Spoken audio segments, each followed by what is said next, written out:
It was the English historian Lord Acton who said, "Power tends to corrupt, and absolute power corrupts absolutely." History is littered with examples to prove this adage, but the Roman emperor Marcus Aurelius is a shining exception.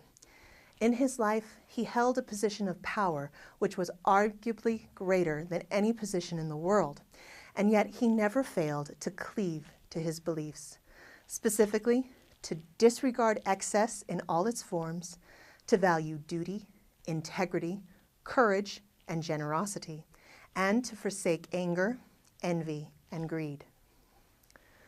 While other emperors stole power from the Roman Senate, Marcus Aurelius deferred to the Senate in matters of imperial administration.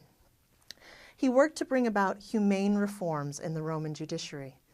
He judged rebels and enemies with temperance and mercy, and even offered to abdicate power if it would spare the public from suffering. While other emperors attacked their critics, Marcus Aurelius tolerated them, even pitied them. He sold his own property to fund wars that he believed were just and necessary. And though he was forced as emperor to sit at the Colosseum during brutal gladiator combats, he refused to watch them fight, instead choosing to read or hold audiences. He would even face public censure when he tried to enlist the gladiators into Roman legions and make free soldiers out of those most wretched of slaves. Born Marcus Annius Verus, Aurelius had been adopted by the Emperor Antoninus Pius to be groomed as a future emperor. From the time of his adoption, Aurelius acted as a junior co-emperor with his new father, sharing in Pius's private council. As regards learning, Marcus was intelligent and studious, but he soon grew tired of pedantic drills. It wasn't enough for him. Instead, his serious disposition drew him to the work of a former slave, the great Stoic philosopher Epictetus. Now, Marcus was by no means unique in his attraction to Stoicism. Indeed, one of the greatest Stoic philosophers was a Roman senator called Seneca, who lived during the chaotic reign of Emperor Nero. Roman rulers like Nero and Caesar, these men were cynical and amoral, by which we mean they lacked a true ethical code in exercise of their power. But Stoics, like Aurelius, were far more sober and pious. The Stoic school had been formed in Athens by Zeno of Citium back in the 3rd century BCE. It flourished in the Greco-Roman world for about 6 centuries before being absorbed, along with all other Hellenistic schools, save Epicureanism, under the heading of Neoplatonism. The Stoics preached naturalistic ethics, namely, to live one's life in accordance with the will of nature. Stoics believe in civic responsibility, that is, that the only moral life was a dutiful one. Everything, a horse, a vine, is created for some duty. For what task, then, were you yourself created? A man's true delight is to do the things he was made for.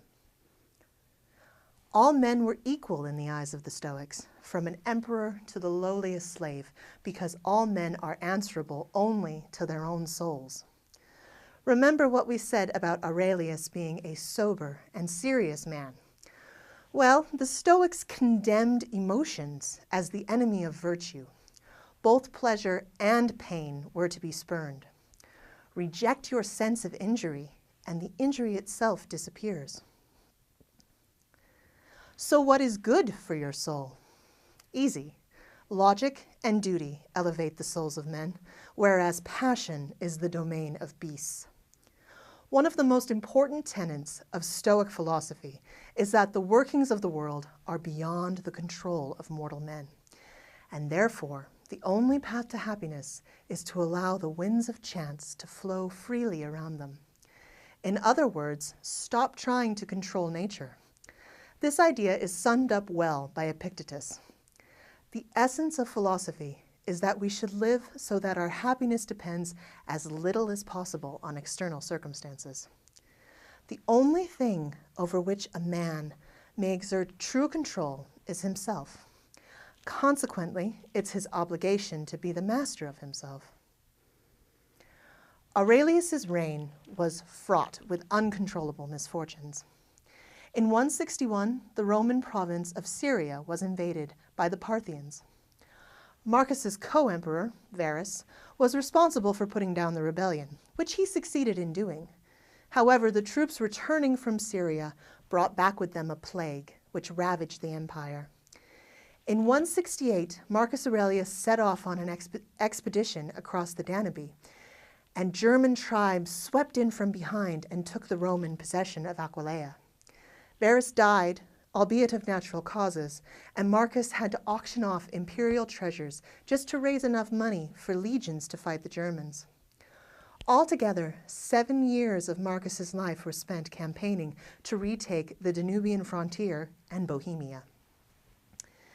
It was during the last 2 years of this campaign that Marcus penned a collection of essays on Stoicism called Meditations.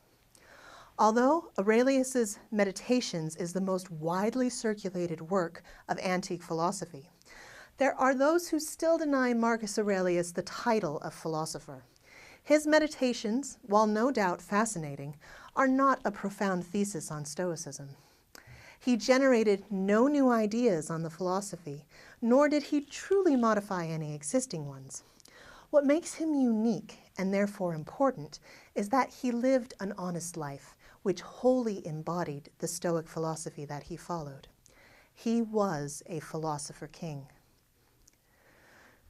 Marcus Aurelius is counted among the 5 good emperors of the Roman Empire, and he has for centuries been recognized as both a powerful general and a judicious legislator. However, many modern historians believe him to be overrated. They argue that the changes he made to Roman law were inevitable, that they would have happened anyway. They criticize him for his expansionist policies, for his failure to halt the persecution of Christians, and even for his book, Meditations, which they condemn as priggish and hysterical.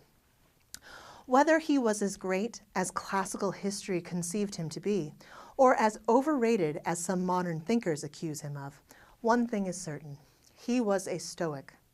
Throughout all his trials, there is no indication that he ever gave in to anger, pride, or excess, and he never failed to live up to his own sense of justice, logic, and morality. He was truly a man who could not be corrupted by any amount of power.